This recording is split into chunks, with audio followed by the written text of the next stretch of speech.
Écouter, recueillir et rassembler les avis des uns et des autres sur la situation de la transition au Gabon à la suite du coup de libération opéré le 30 août dernier par le Comité pour la transition et la restauration des institutions, CTRI, tels sont les objectifs fixés par cette séance de travail entre les deux chambres du Parlement réunies sous la houlette de l'honorable François Ndong Obiang, premier vice-président de l'Assemblée nationale de la transition, avec une délégation de l'Assemblée parlementaire de la francophonie, APF. L'Assemblée parlementaire francophonie reste disponible pour accompagner le Gabon, notamment le Parlement du Gabon, dans la mise en place de ces nouvelles institutions et pour la formation et la mise à niveau des nouveaux parlementaires.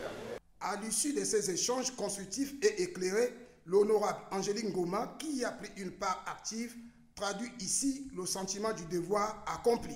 L'autre sentiment aussi est celui d'avoir été écouté et entendu.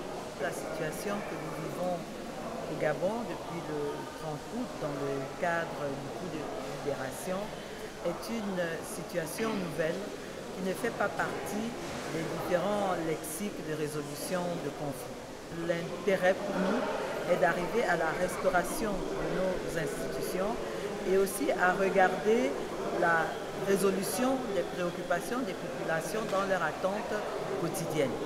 L'Assemblée parlementaire de la francophonie compte plus d'une quarantaine de sections à travers le monde. C'est donc une institution très importante pour le Gabon.